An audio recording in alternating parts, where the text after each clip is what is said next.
यावेळी विधानसभा निवडणुकीमध्ये नेते गप्प झाले, पण जनता बोलू लागली। राजकीय विश्लेषक बोलू लागले, हातावरती मोजण्याएवढे पत्रकार देखील बोलू लागले। माजी निवडणूक आयुक्त बोलू लागले आहेत, त्याचबरोबर सुप्रसिद्ध अर्थतज्ञ देखील बोलू लागले आहेत। याबरोबरच वरिष्ठ अर्थतज्ञ पी प्रभाकर यांनी तर निवडणूक आयोगाची खिल्लीच उडवली।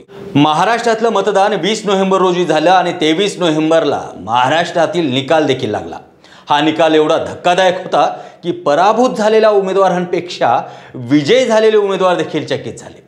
ज्या उमेदवारांना मतदारांनी गल्लीत प्रवेश नाकारला होता ते उमेदवार देखील प्रचंड मतांनी या ठिकाणी निवडून आले आणि एकच चमत्कार झाला। आता याला चमत्कार म्हणायचं का महाघोटाळा हे आपण पाहूया आजच्या या व्हिडिओमध्ये।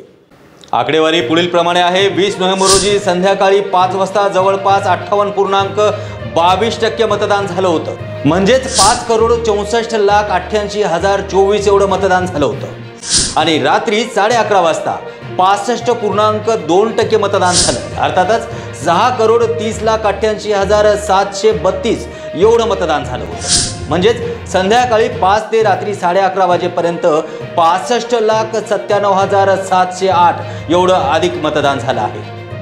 एवढ्यावरतीच मतदान थांबलं नाही तर टोटल काउंटिंगच्या अगोदर जवळपास 9,99,359 एवढं पुन्हा मतदान दाखवण्यात आलं। म्हणजेच जवळपास टोटल अधिक झालेलं मतदान 75,97,067 एवढं मत, म्हणजे अर्थातच हे जवळपास 76 लाख मतदान अधिक झालं आहे। आतापर्यंत झालेलं मतदान हे ऐतिहासिक आणि विश्वास न बसणारा आकडा या ठिकाणी दाखवत आहे। म्हणजे जेव्हा मतदान साधारणतः 5 वाजता झालं त्यानंतर रात्री 11:30 आणि त्यानंतर देखील काही तासात मतदानाचा आकडा पाहिला तर 7.83% एवढं मतदान वाढलं। आतापर्यंत झालेल्या विधानसभा आणि लोकसभा निवडणुकीत इतिहासामध्ये संध्याकाळी 5:30च्या नंतर जवळपास 1% मतदान वाढत होतं। आता याचं गणित करून तुम्हाला सांगायचं झालं तर महाराष्ट्रात 1000 ते 1200 वोटिंग बूथ होते। जवळपास एका रांगेमध्ये 1000 मतदार जरी आपण पकडले तर एका व्यक्तीला मतदान करण्यासाठी केवळ 1 मिनिट वेळ दिला जातो। तर आपण गृहीत धरूया 1000 मिनिटं अर्थातच 16.30 म्हणजे 16.5 तास होतात। यामध्ये देखील एवढं मतदान होणं शक्य नाही जेवढं मतदान 6.5 तासात झालं। त्यानंतर दुसरा महत्त्वाचा मुद्दा सांगायचा झाला तर दरम्यान इलेक्शन कमिशनकडे कुठलीही फोटोग्राफी आणि व्हिडिओग्राफी नाही, त्याचं उत्तर देखील इलेक्शन कमिशन देत नाही। खरं तर मतदान प्रक्रिया पार पडल्यानंतर इलेक्शन कमिशननं प्रेस कॉन्फरन्स घेऊन ही सगळी आकडेवारी देणं गरजेचं आहे। तरी देखील कुठल्याही पद्धतीची प्रेस कॉन्फरन्स घेण्यात आली नाही हे शंकात्मक आहे।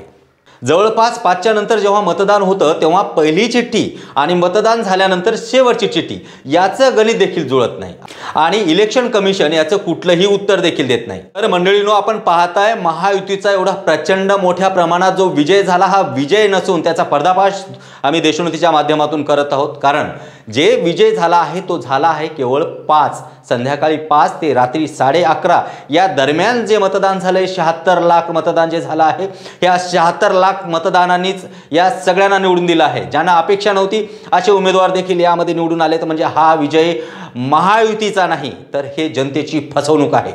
तुम्हाला पहिलं सांगितल्याप्रमाणे यामध्ये नेते बोलत नाहीत पण जनता बोलत आहे। जनता बोलत आहे, जनतेच्या मनामध्ये शंका आहे, जनतेला कुठेतरी वाटतं की हे काहीतरी चुकीचं आहे। प्रत्येक जण कुजबजू लागला आहे की हे विजय पचण्यासारखा नाही। अर्थातच दुसरा अर्थ आपण घ्यायला गेलो तर महाराष्ट्रामध्ये एवढ्या मोठ्या प्रमाणात विजय करून दिलं आहे महायुतीला का बरं? महागाई कमी झाली आहे का? बेरोजगारी कमी झाली आहे का? असा कुठला लाभ झाला की जनतेने एवढ्या मोठ्या प्रमाणामध्ये महायुतीला निवडून दिलं आहे?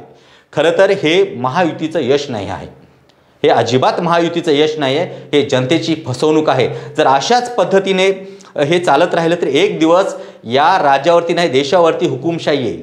आता तुम्हाला महत्त्वाचा मुद्दा सांगायचा म्हटला तर अमित शहा जे देशाचे गृहमंत्री आहेत, अमित शहा त्यांनी नुकतंच या निवडणुका संपल्यानंतर एक विधान केलं। ते विधान खूप महत्त्वाचं आहे। त्यांनी काय सांगितलं की 2029च्या निवडणुकीच्या तयारीसाठी आम्ही लागलो आहोत आणि 100% भाजपा, शब्द काय लक्षात ठेवा, 100% भाजपाची सत्ता आणायची आहे। अर्थ काय की कुठलाही पक्ष नको, कुठलाही पक्ष नको म्हणजे काय झालं, एकनाथ शिंदेही संपले, अजित पवार देखील संपले। याचा अर्थ फक्त आणि फक्त एकटा भाजपा या महाराष्ट्रावरती नाही तर या देशावरती राज्य करण्याचं स्वप्न यांचं आहे। आणि त्याच्यामुळे जर असं झालं तर विरोधी पक्षनेता नसेल, विरोधात कुठलाही पक्ष नसेल, बोलणारा कोणी नसेल, तर या ठिकाणी हुकुमशाही आल्याशिवाय राहणार नाही. मला महाराष्ट्रातील नव्हे देशातील सगळ्या पत्रकारांना एक विनंती करायची आहे की आज महाराष्ट्राला विरोधी पक्ष नेता देखील ठेवला नाही, पण विरोधी पक्षाचं काम हे प्रत्येक पत्रकारांनी करायला पाहिजे, ठामपणे बोलायला पाहिजे, सोशल मीडियाच्या माध्यमातून जनजागृती करायला पाहिजे. एवढंच नाही तर यासारखा जनतेची फसवणूक करणाऱ्या पक्षाला रस्त्यावरती आणणं गरजेचं आहे. त्यांनी हा जो घोळ केला आहे तो घोळ मिटवणं गरजेचं आहे. आज EVM वरती शंका नाही, EVM वरती शंका नाही तर या प्रशासनावरती, या ज्या पद्धतीने निवडणूक आयोग काम करते त्यावरती शंका आहे. याचं उत्तर देणं गरजेचं आहे.